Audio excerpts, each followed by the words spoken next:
आप सब खुश हैं? Hallelujah, hallelujah.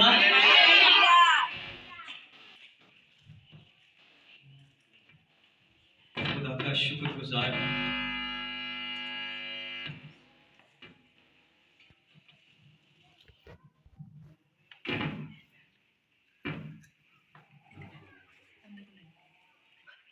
खुदा की शुक्रगुजारी करते हैं और मैं आप सबकी मोहब्बत का शुक्रिया अदा करना चाहता हूँ, बुजुर्गों का, बेटियों का, पासवानों का, कि आप खुदा के कादम से, खुदा के कलाम से मोहब्बत करते हैं। और मेरा दिल बड़ी शुक्रगुजारी से भरा हुआ है कि मेरे अंदर एक अजीब सी खुशी है आप सबको देख के। और मैं आपको एक और बताना चाहता हूँ कि मैं जब प्रेरित हो रही थी, वर्शिप हो रही थी, तो मैं आपके लिए कुछ देख रहा था कि खुदा आपकी चीजों को ज्यादा करने को जा रहा है। आमीन। आप देखिए, मैं रियल में ये चीजें देख रहा हूँ, आप देखेंगे अपनी चीजों को बढ़ता हुआ। आमीन। मुझे आज भी याद है, मैं उस वक्त अपने उस्ताद जी का बैग उठा के उनके पीछे पीछे चला करता था। तो मैं एक शहर गया था, तो वहां पे तो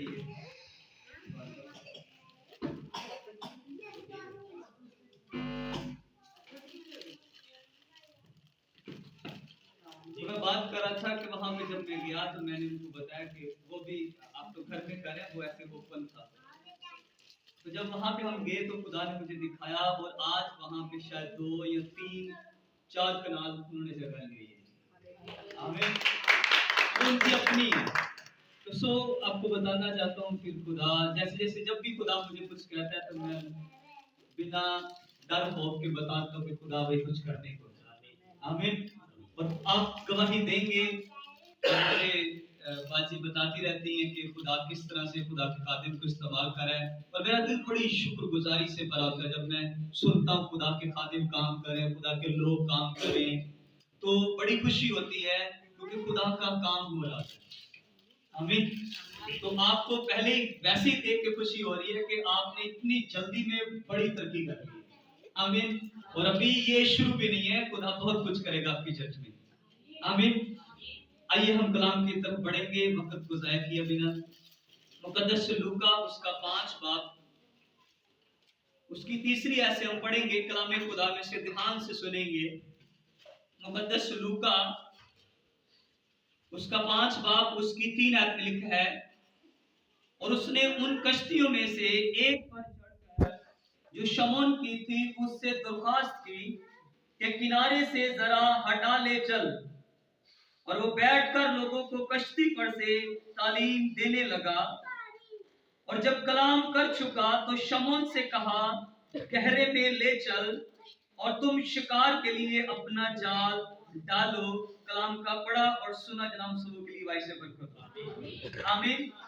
आज हम बड़े ध्यान से इस बात को सीखेंगे। कलाम लिखा है कि वो कश्तियों में से एक जो शमौन की थी उस पर चढ़कर, आपको ध्यान से थोड़ी देर के लिए लिखा है कि उसने पतरस से दरख्वास्त की कि और वो उस कश्ती पर बैठ गया और दरख्वास्त क्या की, किनारे थोड़ी सी हटा। और फिर पतरस की कश्ती पे लिखा है कि यीशु मसीह ने बैठकर तालीम दी है। और मैं जब इसको पढ़ रहा था तो मैं आपसे के साथ शेयर करूंगा जो खुदा ने मुझसे बात की कि ऐसी कौन सी बात थी जो यीशु मसीह पतरस के साथ शेयर कर रहे हैं। ये हालांकि सिर्फ हमें इतना मालूम है कि पतरस को कहा कि गहरे में ले चल, लेकिन उससे पहले लिखा है कि यीशु मसीह ने तालीम दी है, यीशु मसीह ने उनसे बात की है, यीशु मसीह ने कलाम सुना है। आज वो ही समझना है कि ऐसी कौन सी बातें थी, ऐसी कौन सी तालीम थी जो यीशु ने पतरस की कश्ती में बैठकर लोगों को दी। आपको ध्यान समझने बताना चाहता हूं कि आज एक बात ध्यान समझेंगे कि यीशु ये वही पतरस है जिसको यीशु मसीह ने थोड़ी देर पहले, अगर ध्यान से सुना जाए तो पतरस सारी रात मेहनत कर रहा है। वही पतरस है, वही कश्ती है, वही झील है, वही सब कुछ है, लेकिन वो थके हारे बैठ गए हैं और अब जाने की तैयारी करें, लेकिन ऊपर से यीशु मसीह आ जाते हैं और यीशु पतरस को कहते हैं कि अपनी कश्ती को थोड़ा सा किनारे से हटा, मैंने लोगों को तालीम देनी है। और लोगों को तालीम देने की वजह ये थी कि लोग बहुत ज्यादा हो गए थे, इतनी भीड़ थी, इतने ज्यादा लोग थे कि अब जरूरी था कि यीशु मसीह थोड़ा सा लोगों से हटकर बात करें, ताकि लोग, भीड़ इतनी थी कहीं यीशु मसीह के ऊपर ना आ जाए, यीशु मसीह को दबा ना दे। ये बात हमें ध्यान समझनी है कि यीशु मसीह ये सिक्योरिटी सिस्टम था। आज भी आप देखें कि कई दफा लोग थोड़ा सा गिला भी करते हैं कि जी ये बड़े पादरी साहब हो गए, ये मिलते नहीं। भाई वो बड़े हैं जरूर में, ये बात मुझे भी समझ आती है, लेकिन सिक्योरिटी सिस्टम होता है, सिक्योरिटी होती है। हालेलुया। वो लोग अभी हमसे भी बड़ा गिला करते हैं, भाई साहब पहले तो आप ज्यादा आया करते थे, आप थोड़ा कम आते हैं। तो ध्यान समझने, जैसे जैसे खिदमत बढ़ती जाती है, आपका आपका आप लोगों को, आपके लोग ज्यादा होते जाते हैं। एक चर्च है, एक ध्यान से एक पास्टर, उसके पास अगर 10 लोग हैं तो भाई वो तो हर रोज जा सकता है, लेकिन एक पास्टर उसके पास 100 लोग हैं तो वो अब हर रोज नहीं जा सकता, हफ्ते में एक ही दफा। अगर 200 देंगे फिर टाइम और कम हो जाएगा। अगर 400, सोचो एक शख्स जिसके पास 50,000 है, वो मिलेगा लोगों को? नहीं मिलेगा, बल्कि कब वो सिर्फ चर्च में आएगा और आके चर्च में लोगों को सिर्फ कलाम सुनाएगा और हीलिंग होगी, दैट्स इट। इससे ज्यादा बहुत कम है। वो कभी कभी खुदा का रूप होता है तो वो जाएगा, वरना मुश्किल हो जाएगी। अब यीशु इसी वजह से थोड़ा सा पीछे हो गए थे, क्योंकि भीड़ यीशु के पीछे लाखों की तादाद में हुआ करती थी। आपको ध्यान समझना कि इतना सब कुछ होने के बावजूद आखिर सुनाया है।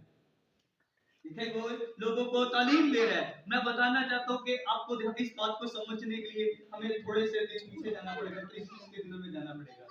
दुनिया भर में जहां जहां इबादत हो रही थी, एक ही मैसेज हो रहा था, एक ही मैसेज हो रहा था, और वो यीशु मसीह के बारे में बताया जा रहा है कि निजात दहिंदा पैदा हुआ है, निजात दहिंदा। इसका मतलब यह है कि वो मौका मुनासिबत के हिसाब से लोग, पासवान, मुबशर, एल्डर, डीकन, सब मौका मुनासिबत के हिसाब से लोगों को कलाम सुना रहे हैं। और आपको ध्यान समझना कि इस जगह पे यीशु ने पतरस की जिंदगी में और उनके रिश्तेदारों की जिंदगी में मुआजिजा किया है। तो आपको क्या लग रहा है कि यहाँ पे मैसेज क्या हुआ होगा? आप मेरे साथ मुत्तफिक होंगे और मेरा बलीव है और आप भी इस बात के साथ मुत्तफिक होंगे कि यकीनन यीशु मसीह ने पतरस को और बाकी लोगों को, सबको यही बात अंडरस्टैंड कराई होगी कि पहले यीशु मसीह ने कितने मुआजिजे किए और जिस जिस जिसकी एक्चुअली में यीशु पतरस की जिंदगी में काम करना चाहते थे, पतरस को बताना चाहते थे। और पतरस ने यीशु मसीह के बहुत सारे मुआजिजे पहले देख लिए थे और यीशु याद कर, यीशु से बता रहे हैं, यीशु याद कर, पतरस याद कर। मैं समझता हूँ कि कलाम सुना लोगों को रहे हैं, लेकिन पतरस भी के कानों में भी आवाज जा रही है। देखिए ईमान सुनने से ज्यादा था सुनना मसीह के। पतरस सारी रात मेहनत कर रहा है, सारी रात। हम जाते हैं, हम इस गांव जाते हैं, हम उस मोहल्ले में जाते हैं, हम उस फैक्ट्री में जाते हैं, हम फला कारोबार शुरू करते हैं, लेकिन कारोबार हमारा चलता नहीं है। मैं बताऊंगा कि काम क्यों नहीं चलते। लोग खिदमत शुरू कर देते हैं लेकिन खत्म कर देते हैं। एक्चुअली में खिदमत तो शुरू हुई, अब देखिए चर्च शुरू है, चर्च है भी खुदा का काम, लेकिन चर्च शुरू होता है और खत्म हो जाता है। आप बहुत सारे बुजुर्ग भी यहाँ बैठे हुए हैं, आपने अपनी लाइफ में कितने चर्च बंद देखे होंगे, कितने चर्च शुरू हुए बंद हो गए। यही प्रॉब्लम था, ये प्रॉब्लम पतरस के साथ था कि सारी रात मेहनत कर है पर हाथ में क्या है, कुछ भी नहीं। हम काम शुरू करते हैं, काम चलता नहीं है। हम जॉब करते हैं, जॉब एक दिन मिलती है या कई दफा मिलती नहीं है, कई कई महीने नहीं मिलती, कई कई महीने काम नहीं मिलता।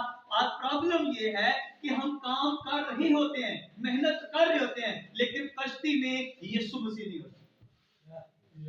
कश्ती में यीशु मसीह नहीं है भाई। पतरस सारी रात मेहनत कर रहा है पर यीशु कश्ती में नहीं था। जब यीशु कश्ती में आया, लिखा ईमान सुनने से बेहतर था। सारी रात मेहनत करने के बावजूद थका हारा कलाम को सुना और थका हारे के अंदर मजबूत जोश आ गया। वो जोश से भर गया, वो ताकत से भर गया। कहते यीशु तेरे कहने से जाल डालता हूँ।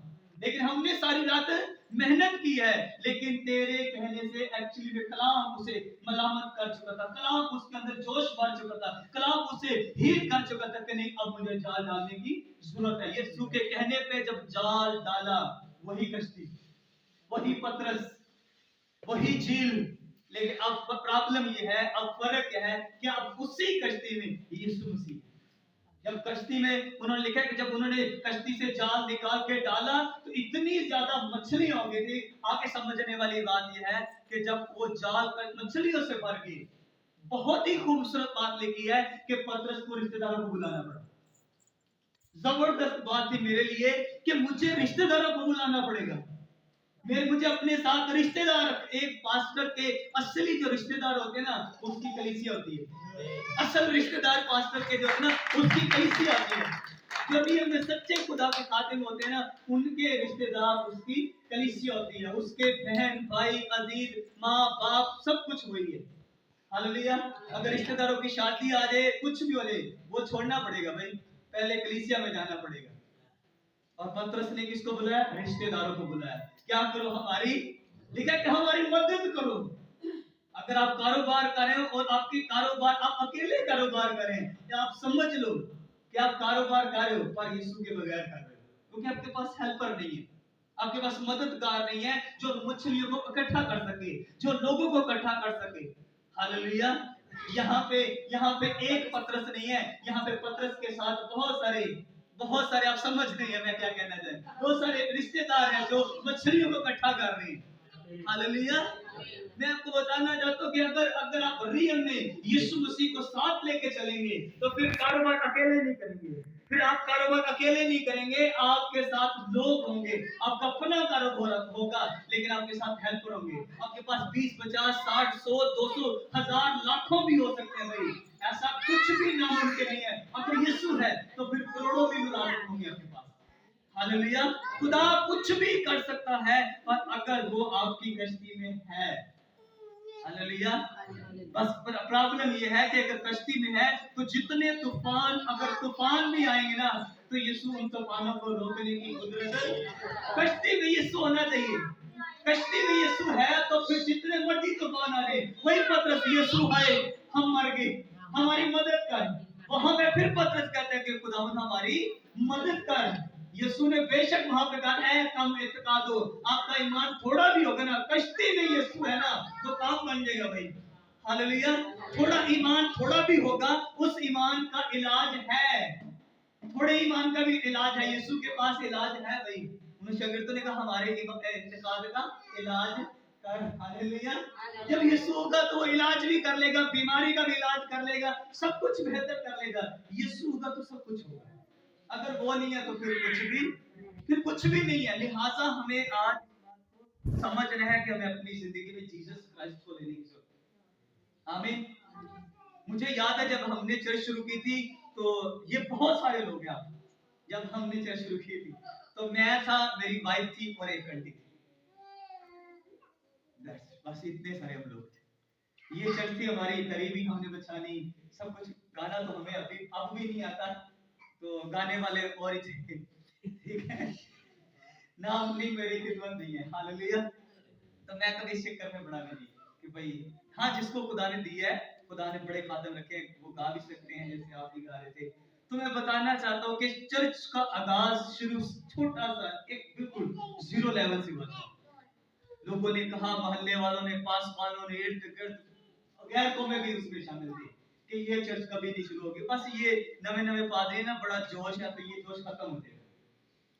तो हुआ क्या, खुदा ने आज एक बहुत बड़ी तादाद में लोग वहां पे, हमें आज बहुत बड़ी, ये हमारे शायद ये चौथा साल अभी शुरू हुआ है, 3 साल कंप्लीट हो गए हैं, ये 2022 है, ये हमारा चौथा साल है।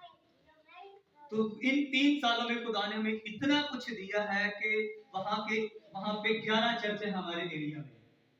तो 11 चर्चों में मतलब खुदा, हमने सबसे एंड में शुरू किया और इस वक्त हम दूसरे नंबर पे आ गए, और अगले इसी साल के बीच में खुदा ने बताया कि तू सबसे ऊपर चला जाएगा। आमीन। तो मैं आपके लिए भी बता रहा हूँ कि अगर आपकी कश्ती में यीशु मसीह है तो फिर रिश्तेदार और आने वाले हैं जो आपकी हेल्प करेंगे। आमीन। वो रिश्तेदार आसमान भी हो सकते हैं, वो रिश्तेदार कलीसिया भी हो सकती है, कोई भी हो सकता है, वो आपका हेल्पर होगा और उसको आपकी हेल्प करनी पड़ेगी। क्योंकि उसे और कहीं से मछलियां नहीं मिलेंगी। मछलियां जहां पे पतरस होता है और पतरस के साथ फिर यीशु मसीह होता है, उसी कश्ती में मछली होती है। बाकी सारी कश्तियां खाली थी, सिर्फ जिस कश्ती में यीशु मसीह थे, आप उस कश्ती में बैठे हुए। आमीन। आप उस कश्ती में बैठे, मैं आपको देख रहा हूं, मैं देख रहा हूं कि आप उस कश्ती में बैठे हुए हैं और यीशु मसीह आपके साथ हैं। मछलियां लोग इकट्ठी करने के लिए आपके साथ, आपकी मदद करने के लिए आ रहे हैं। आमीन। आपको ध्यान समझने कि खुदा आपसे आज वेरी क्लियर बात कर रहा है कि खुदा आपको ब्लेस करना चाहता है। आमीन। ये 2022 में मैंने अपने लोगों को मैंने रिटर्न लिख के रखा हुआ है। हर साल जब भी खुदा कोई बात करता है तो हम लोगों को बताते हैं। तो मैंने लोगों को बताया कि आपकी चीजें डबल हो सकती हैं। हर चीज, कारोबार, खिदमत, कलीसिया, हर चीज डबल हो सकती है, लेकिन अगर आप प्रेयर में रहे तो।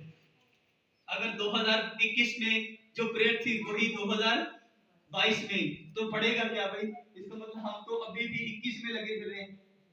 अगर 10 मिनट प्रेयर 2021 में थी और 10 मिनट प्रेयर हमारी 2022 में है, तो फिर बढ़ेगा क्या? फिर डबल क्या होगा? प्रेयर डबल होगी, आपकी फास्टिंग डबल होगी, आपकी बाइबल स्टडी डबल होगी, आपकी स्ट्रगल डबल होगी, तो तभी तो चीजें बढ़ेंगी। तो अगर हमारा प्यार मसीह के साथ बढ़ा ही नहीं, ज्यादा ही नहीं हुआ, तो हमारी चीजें कैसे डबल होंगी? अगर आप चाहते हैं तो आपका कोई भी टाइम है प्रेयर का, आपके 10 मिनट भी है, तो मैं आपको बता रहा हूँ, आप अपने 10 मिनट को एक और अलग टाइम रख के उसको और बढ़ा दो, खुदा आपकी चीजों को ज्यादा करेगा। आप सोचो अगर आपकी प्रेयर 5 मिनट है और आप सोचो अगर है ही नहीं, फिर भी खुदा सब कुछ कर रहा है। अगर प्रेयर हमारी है ही नहीं, अगर है या नहीं है, तो दोनों तरह से मैं बात करूं कि सोचो कि आपको खुदा इतना कुछ दे रहा है, अगर यही प्रेयर आपकी डबल हो जाए तो आपको खुदा कितना करने वाला है। आमीन। तो हमें ध्यान से इन बातों को समझना है कि नूह के टाइम में आपको ध्यान समझना है कि नूह भी, वो भी कश्ती का ही एक वाक्य है, लेकिन खुदा ने उससे कहा था कि मेरे लिए कश्ती बना। मैंने बाइबल को ध्यान से जब पढ़ा शुरू से लेकर एंड तक, तो हमें ध्यान समझना है, ऐसा ऐसा लीडर, ऐसा प्रॉफिट, ऐसा पास्टर, ऐसा खुदा का मर्दे खुदा बहादुर मैंने नहीं देखा, जो अपने घर का बंदोबस्त भी करे, अपने बच्चों की रोजी रोटी भी कमाए और खुदा का घर भी बनाए। मतलब खुदा का घर मतलब कश्ती भी बना रहा है और लोगों को कलाम भी सुनाए, और वो कलाम जो सुना रहा है कोई हदिया भी नहीं दे रहा। अगर भाई कोई देता तो खुशी के साथ, हदिया जब लोग देते हैं तो खुशी के साथ देते हैं, कोई देता तो कश्ती में होता है, कोई देता तो उसको सुन के लोग हदिया देते हैं। कलाम जब लोग सुनते हैं, उन्हें समझ आती है, उन्हें अच्छा लगता है, उनके दिलों पे चोट लगती है, तो फिर लोग हदिया निकालते हैं। इसका मतलब किसी ने नहीं दिया। बेलोस मतलब अपने घर का बंदोबस्त भी करना है, खुदा के घर के लिए, मतलब खुदा के लिए कश्ती भी बनानी है। खुदा ने जो कुछ का इतना बड़ा वो एक शिप था कि दुनिया आज भी हैरान है कि इतना बड़ा शिप, इतनी बड़ी कश्ती बना कैसे दी। और बाकी में ये कोई 450 फुट इस तरह से कोई लंबी चौड़ी कश्ती बनती है, बहुत लंबी चौड़ी ये कश्ती है, और उसको फिर 3 मंजिल, आज आज लोग एक मंजिल घर बनाना और 5 मरले का घर बनाना कितना मुश्किल है, और वो इतनी लंबी चौड़ी कश्ती, बहुत लंबी चौड़ी कश्ती है, और उसको 3 मंजिल बनाना ये बहुत मुश्किल काम था। लेकिन उसने अपनी जिंदगी में खुदा को लिया हुआ। जब आपकी जिंदगी में खुदा होता है, तो बताना चाहता हूँ, फिर उसकी जिंदगी में जब खुदा था, बताना यहोवा ने जब उसकी जिंदगी को लिया और उसने अपनी जिंदगी यहोवा को दी। आपको ध्यान से इस बात को समझना है कि पूरी दुनिया गर्क हो रही थी, सारी दुनिया गर्क होगी, लेकिन नूह की जिंदगी में खुदा। अगर आपकी जिंदगी में खुदा है, तो जितनी मर्जी महामारी आ जाए, जितनी मर्जी बड़ी से बड़ी बीमारी आ जाए, जितने मर्जी कोरोना आ जाए, इससे कई गुना हैवी भी अगर कोरोना आ जाए, आपका यहोवा आपके साथ है। दुनिया में जितने मर्जी तूफान होंगे, आप जिस कश्ती में आप सवार है ना, उस कश्ती में तूफान नहीं होगा। आमीन। क्योंकि आपका खुदा आपके हर तूफान को रोकने की कुदरत रखता है। आमीन। ये आप बातें आपको, हमें मालूम है कि जिन लोगों ने खुदा के, मुझे खुदा ने एक बात बताई है कि कोरोना में खुदा ने हर एक, मतलब पूरी दुनिया घुटनों के बल आ गई थी, लेकिन इस महामारी में जो 2022 में आने वाली है, इस महामारी में जो सच्चे खुदा के लोग होंगे, अब थोड़ी सी और छांटी होने वाली है, अब थोड़ी सी और, इसलिए बच के रहने आपको। ज्यादा जितनी जरूरत लोगों को 19 में थी, उससे कई गुना ज्यादा जरूरत अब लोगों को 22 में होने वाली है। अब जो लोग भागते, जो लोग आसमानों को नहीं पूछते थे ना, अब लोगों को समझ आएगी कि खातमों की वैल्यू, खुदा के कलाम की, खुदा के कुदरत की, कि किस तरह से लोग अब पादरियों के पीछे भागेंगे कि करो हम पे बुरे, हमारे लिए दुआ करो, हमारे लिए मिन्नत करो। अब लोग, पहले टाइम होता था, एक टाइम था मुझे याद है कि पासवान कलीसिया के पीछे भागा करते थे, लेकिन अब टाइम चेंज हो रहा है। अब खादम दुआ रोजा करने वाले, घुटने टेकने वाले लोगों के पीछे नहीं भागते, खुदा के पीछे भागते हैं। तो फिर कलीसिया खुद ब खुद ही उनके, अब ध्यान से देखा है कि भेड़ें जो होती ना, चल रही होती है, और एक भेड़ अगर चलना शुरू कर दे तो दूसरी भेड़ें जितनी भी, अगर 10 लाख पीछे भेड़ें होगी ना, तो उसके पीछे चलेगी। लेकिन शर्त यह है कि जो पहली भेड़ है उसके आगे चरवाहा हमें, शर्त यह है कि अगली जो सबसे पहली जो भेड़ है उसके अगर आगे चरवाहा होगा, तो चरवाहा जहां जहां तक जाएगा ना, लाखों भेड़ें भी होंगी ना, वो सारी उसके पीछे। हालेलुया। बस चरवाहा चलता जाएगा, भेड़ें खुद ही आती जाएगी, और चरवाहे को मालूम है मैंने कहां पे जाना है। आमीन। चरवाहे को मालूम है उसने कहां पे जाना है, और चरवाहे को जब पता चल जाता है तो फिर चरवाहा यीशु के कहने पे जाल डाल देता है। Hallelujah, hallelujah. और चरवाहे ने जाल डाला, फिर हेल्पर, फिर हेल्पर, फिर हेल्पर, इतने हेल्पर। अब हम परेशान हैं, मतलब परेशान ही एक तरह से, परेशान मैं नहीं कहूंगा, इसे मुझे कुछ और लफ्ज कहना चाहिए कि हम मतलब हर रोज सोचते हैं कि खुदावन अब इन लोगों को संभालने के लिए खुदा लोग भेज, मतलब हमें समझ नहीं आ रही कि किस किस को उठा के पर रखे कि भाई ये वाला तू काम कर, ये वाला तू काम कर।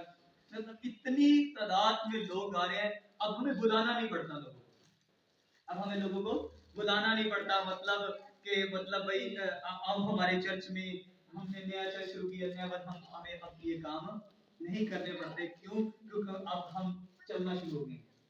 अब हमें, मतलब मुझे मालूम है मेरे पीछे बहुत सारी भेड़ें हैं, तो मैं अगर रुक गया तो वो वाली रुक जाएंगी, तो मुझे सीधे से चलते जाना है। भेड़ें खुद ही अब खुद ही बच्चे देती जाएंगी, खुद ही सब कुछ होता रहेगा। आमीन। पादरी साहब, अब ये मैं आपको बताऊं कि ये कलीसिया का काम होता है, भेड़ों को लेके आना। चरवाहा भेड़े पैदा नहीं कर सकता, याद रखना। चरवाहा भेड़े नहीं पैदा करता, भेड़ें जो होती हैं वो भेड़ों को जन्म देती हैं। हालेलुया। और उनको उनको उनकी जो खुराक भी होती है ना, वो पेड़ों के अंदर से निकलती है। आमीन। ये सच है भाई। पासवान जो होता है ना, चरवाहा, कभी जिंदगी में कभी देखा कि एक एक चरवाहे के अंदर से भेड़ें निकल रही हो? भेड़ें भेड़ों को जन्म देती हैं, और हम सब भेड़ें हैं मसीह की। आमीन। पासवान ने देखिए इतने सारे, ये जो लीडर्स है ना, ये जन्म लिए गए हैं इनके अंदर से। लेकिन अब आगे आपका काम है, मैं इसलिए आपसे भी बात कर रहा हूं कि आपको भी ध्यान समझना है। आपका अब आपका काम बनता है इनके सारे जोर बाजू आप बन जाए।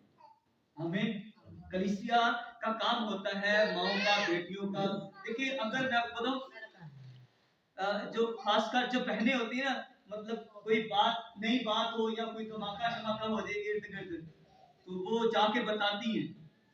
अब मैं क्लियर से नहीं बताऊंगा, धमाका बस खुद ही समझो कि वो जाके बताएंगी कि दफीना किसे, मतलब वो मैसेज अब वो बहन पूरे मोहल्ले में बताएगी। और ये बहन कोई या भाई कोई नहीं बताएगा कि आज इबादत है, फला जगह पे मीटिंग्स है, आना सब। तो जब आप इस तरह से करना शुरू करेंगे, मैं आपको बताऊं कि आप ग्रो करेंगे, आप ग्रो करेंगे। आप जो, मैंने जिन लोगों को एवेंजलिज्म करते देखा है, मसीह के बारे में लोगों को बताते देखा है, मैंने उनको क्या, उनके पोतों को भी कभी भूखा नहीं देखा। मैं आपको सच बता रहा हूँ, हमने कभी भी मेरी जिंदगी में, मतलब मेरे 34 सालों में मैंने कभी भी किसी को भूखा नहीं देखा। जो खुदा का कलाम, खुदा के कलाम के लिए लोगों को या चर्च में बुलाने के लिए लोगों को कहते मैंने देखा, उनको मैंने कभी भूखा नहीं देखा, उनको किसी के आगे हाथ फैलाते नहीं देखा, क्योंकि वो मसीह का काम करे और मसीह उनके लिए सब कुछ प्रोवाइड करता है। आमीन। आप काम तब ही करेंगे जब आपकी जिंदगी में आप कश्ती होगी, और कश्ती में फिर यीशु मसीह होगा। पतरस की जिंदगी में जब यीशु मसीह आ गया था, तो पतरस ने तब जाकर लोगों को बताया कि आओ मेरी मदद करो, हमारी हेल्प करो। मैं आपको बता रहा, आपकी जिंदगी बच चुकी हुई है। मुझे बहुत खुशी थी, शायद 60 या 50 शायद आपके वो लोगों को बैप्टिज्म दिया था पिछले, तो मैं हैरान था कि किस तरह से लोग यीशु मसीह को एक्सेप्ट करें। भाई ये कब हुआ? जब आपकी जिंदगी में जीसस क्राइस्ट आया। अब यीशु आ गया, कश्ती में यीशु मसीह आ गया, तो अब आप कैसे बैठे हुए हैं? अब आप कैसे बैठे हो? इसका मतलब है अब आपको निकलने की जरूरत है। और जाओ बताओ लोगों को, हमारी मदद करो। मदद से मुराद मैं यही सारे लफ्ज ले रहा हूँ कि आओ चर्च में इबादत करें, आओ मिलकर इबादत करें, आओ खुदा के नाम को जला दे, रूहों को बचाएं, जिंदगियों को बचाएं। ये हम सबका काम है भाई। हमें वहां पे नहीं लिखा कि पास तुम जाकर सब गुमों को, नहीं लिखा वो पादरी साहब जाएं। हालेलुया। लिखा कि हम सब ने ये सब काम करना है। हमें गॉड ब्लेस, खुदा आप सबको बरकत दे।